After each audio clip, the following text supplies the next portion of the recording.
I moved to my dad's when I was 10 and I didn't know anyone in the area except for the family my dad was friends with, a single mom with 3 kids. Luckily there was a girl a couple of years older than me. She was 12 at the time I met her, and we got to know each other a little over a couple of years. We weren't close, but we ended up having the same friends. One night my friend Rob was hanging out with her and her younger brother. They happened to be in the house alone because my friend's mom was at work. Her mother has been helping this one lady through her work and got to know her fairly well. She found out her sister was in a mental institution and was let out recently. The night Rob is hanging out with my friend, they get a knock on the door.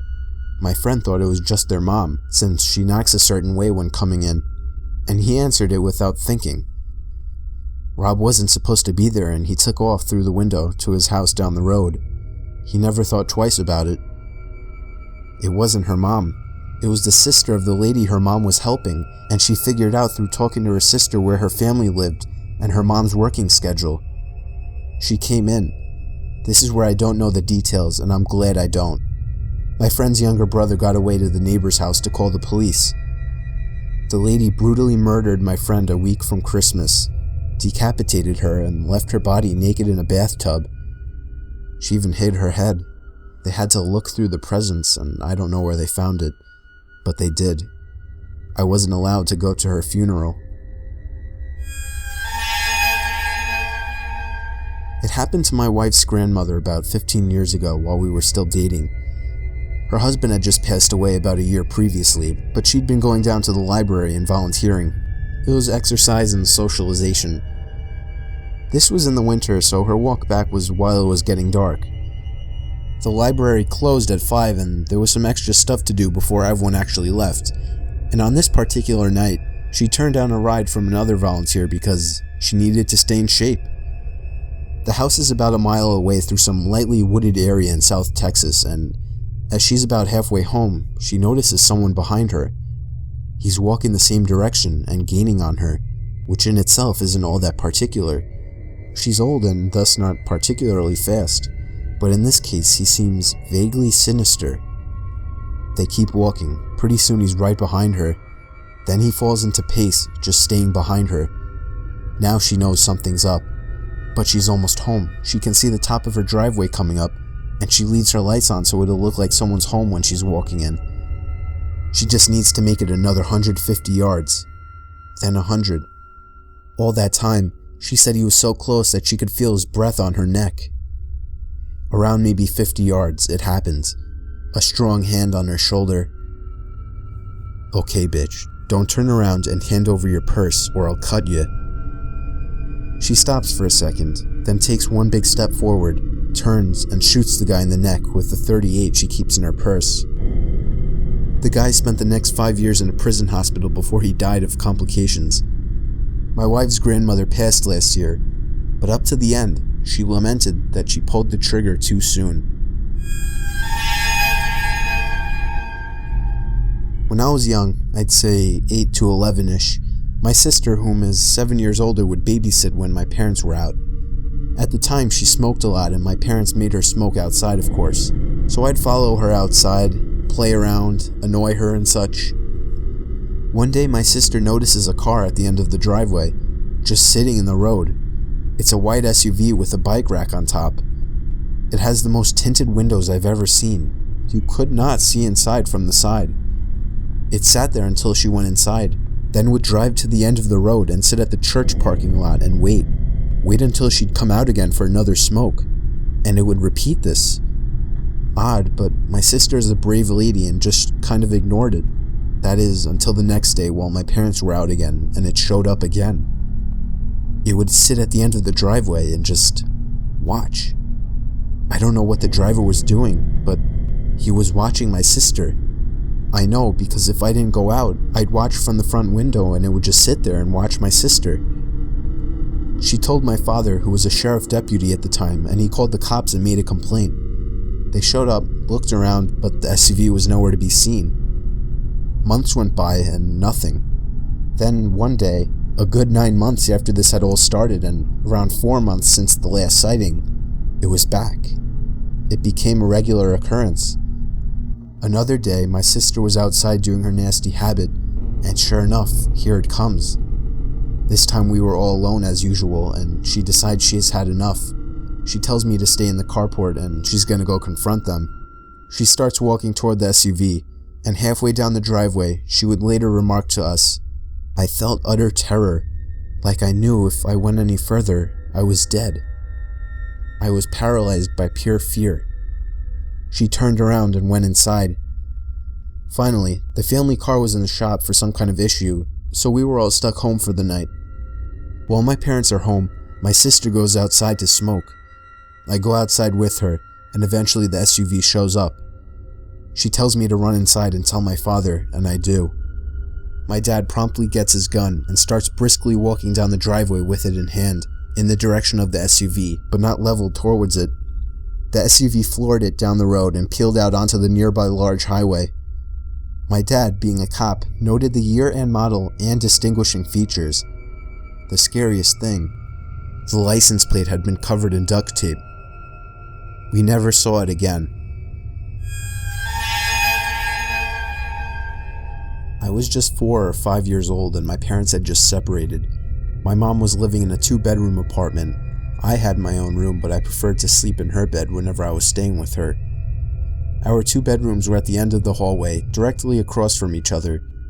Our apartment was on the 1st floor, and I remember that it was in the middle of the summer, and my mom had a window open in her room, which was directly behind the bed above the headboard. Anyways, I woke up in the middle of the night and remember sitting up and seeing that our cat was sitting in the doorframe of my mom's room. I should note her door was open and you could partially see into my bedroom. This was strange because our cat was typically always in bed with us. As I was watching him, he walked into my bedroom and meowed. I turned to face my mom and woke her up. In the 3 or 4 seconds it took me to wake her up and ask me what was wrong, we both looked back up at the doorframe, and there was a man standing by my open door, making his way out of the bedroom. I still don't know how she managed to do it so quickly, but my mother proceeded to pick me up and literally throw me out of the screen window. She quickly followed and we were able to start screaming for help and someone called 911. The police came but didn't see any signs of forced entry, only that our front door was unlocked, which led them to believe that the man must have exited that way. The strange thing was that my mom swore up and down that she had locked the door that night with the deadbolt and chain lock. About a week later, she was cleaning the kitchen and opened up our water heater closet and found a notebook with names and drawings, as well as a pair of gloves and some gum wrappers. The police were called again, but all they could do was speculate that the man had been in our house and hid until we were asleep. One day while doing my laundry, one of the lights blew out in my basement. My basement is set up so that the laundry room is split up from the other side of the basement with a wall and a door. In order to get upstairs, you have to exit the laundry room and go through the other part of the basement. So the light blew in the other part, not the laundry room. As it was the only light on that side, it was pretty dark. I finished the laundry I had to do while dreading the walk through the dark basement. I exit the laundry room, get halfway through the basement, and I hear a loud cackle. Imagine a sound people make when they imitate a witch. Take that and imagine the witch had been smoking for 50 years, making her voice deeper and hoarser. That's what I heard, clear as day, right behind me. I didn't hesitate to bolt for the stairs. I waited until my father got home and then changed the bulb. I have yet to hear that cackle since, and I have not told a single person in the house about it. This happened to a friend of mine. She told me about it about a year or so ago. We'll call her Minji. Minji is in her late 20s and works as an English tutor in South Korea. One evening, a few years ago, she was tutoring a high school boy. They were up studying pretty late and the buses stopped running. Being a long way from his house, the boy asked if he could crash on her floor overnight and get the first bus in the morning. Minji was very reluctant because inviting a teenage male student to stay the night didn't sound like a great idea, but he was begging her and eventually she relented. They went back into her one-room apartment and she got into the bed while he laid a blanket out on the floor and they both fell asleep. A few hours later, at maybe 2 a.m., the boy wakes Minji up. "I'm really hungry," he says. "Let's go get some food." Minji opens her eyes and looks up at him in disbelief. "Food? Now?" "It's 2 a.m., go back to bed." But the student insists. "No, I'm so hungry, let's eat something now." She tells him that there's some ramen in the kitchen and he could fix himself some. This doesn't satisfy him. He doesn't want ramen. "There's a 24-hour place just down the road. Let's go there." Eventually, after several minutes of persuasion, the boy gets Minji to come with him to the restaurant. They leave the apartment and head out. As soon as they're on the street, the boy turns to Minji and says, "I'm not hungry. I woke up in the middle of the night and looked under your bed. There's a man sleeping there." They call the police and discover that a homeless man had been living in Minji's apartment, sleeping under the bed for 2 months. The boy only saw him because he was lying on the floor, so he had a clear view under the bed. I was driving a shortcut from 29 Palms, California to Albuquerque, New Mexico. 29 Palms is located in the desolate high desert east of LA. The shortcut was all 2-lane road through total nothingness, except for a passing through Amboy. Amboy is a nearly abandoned town nearly as far below sea level as Death Valley. So I was driving by myself in the afternoon and proceeded to drive up into the mountain range between Amboy and I-40. Once I reached the top, I'm driving north through a canyon with high grass on both sides of the road. Up ahead I see some stuff in the middle of the road. As I approach, I slow down to see a red Pontiac Fiero stopped sideways across both lanes. A suitcase open with clothes scattered everywhere and 2 bodies laying face down in the road, a man and a woman. I stop 100 feet or so away, and the hair on the back of my neck is standing up. Being a Marine, I reach under the seat and pull out a 9mm pistol and chamber a round. Something seemed very wrong. It looked too perfect, as if it were staged. An ambush? Something was just wrong. As I scanned the road, I saw a line I could drive. Past the guy in the road on his left, swerve to the right of the woman, behind the Fiero, and I'd be on the other side. I dropped it into first gear, punched it down, and drove the line I planned. I passed the back of the Fiero without hitting it, or either of the bodies in the road. I continued forward a couple of 100 feet and slowed down, so I could breathe and let my heart slow down. As I looked up into the rear view mirror, I saw that the 2 bodies had gotten up to their knees, and 20 or so people emerged from the tall grass on either side of the road by the car and bodies. At that moment, my right foot smashed the gas pedal to the floor, and did not let up until I had to slow down for the I-40 East on-ramp. I will never know what would have happened to me had I gotten out of the car to check on the bodies, or stopped my car closer to them.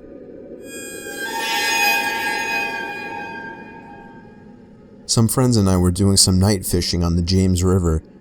We were sitting along the shoreline with a nice fire going, accompanied by the usual idle talk and a few beers, when suddenly, everyone just stopped talking, like a switch was flipped off. We were all staring across the river and felt as if something, or someone, was staring back. It was a very uneasy feeling, to which some of the group tried to shake off with typical macho humor, when a blood-curdling sound erupted from the other shore that froze everyone in their tracks.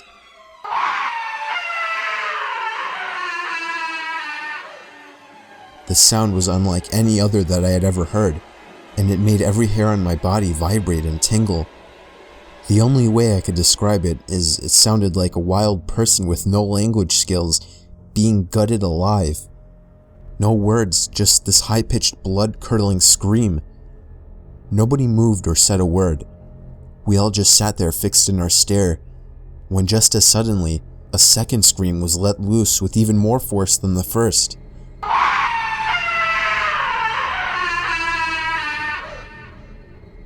By this time, several of us were sprinting to our trucks that were parked a few yards away, retrieving various firearms. When we got back, we all sat there quietly, with our eyes fixed staring toward the opposite shore, watching the light from our fire reflecting off the rocks. We sat there waiting for another scream, or something to move on the other side of the river. Finally, a third scream came just as suddenly, but this time, it was on our side of the river, coming from the bushes about a yard away.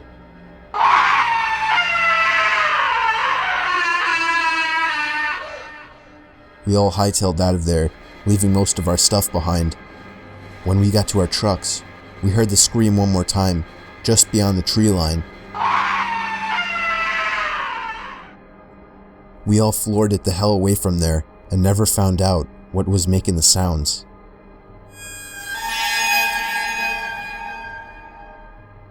It was a Friday night, and my friend was picking me up in his car from my house. I was in a hurry since we were running late for the hockey game in the city. The whole car ride there, we were having such a good time that I hadn't even noticed that I didn't have my phone. I searched the car seat, the floor, but it wasn't in the car. I was sure that I had just forgotten it.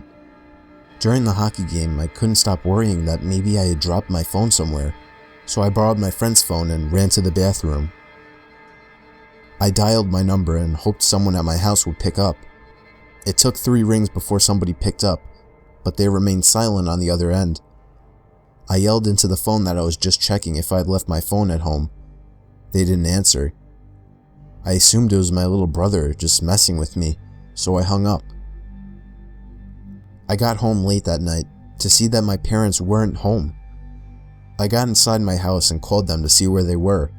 They told me that they had gone out to eat and see a concert at the park with my little brother. They said they left soon after I had for the game, and they should be home in around half an hour. So I hung up and proceeded to look for my cell phone. But then I realized, how could somebody in my family have picked up my phone if they hadn't been home? I felt a pain in my stomach as fear swept over. It was at that moment that I heard the back door to my house open and close. I immediately jolted out the front door to the neighbors and called the police.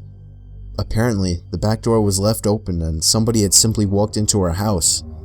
Nothing was stolen, but the scariest thing is the thought that we could have fallen asleep with a stranger in the house.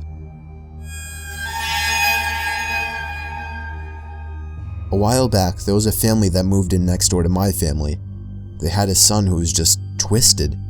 He was obsessive over slasher movies and always wanted me to talk about shit that happened during my time serving in Vietnam that no normal person would want to hear. He also loved tormenting stray animals. This guy was a whack job. He was 19 at the time and my daughter was 7, but he always wanted to talk to her.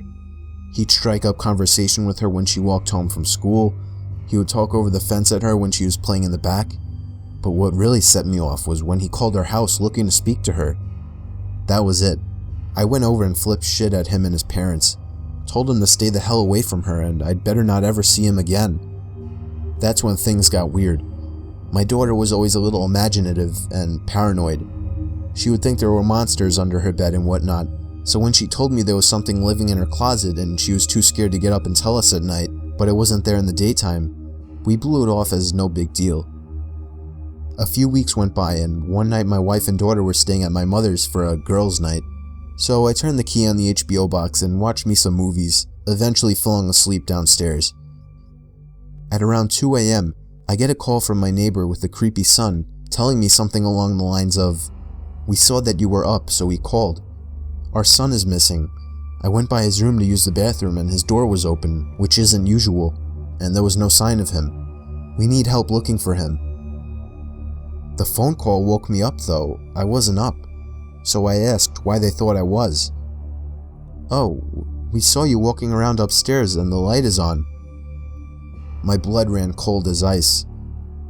I'd been passed out on the couch and I know no one turned any lights on.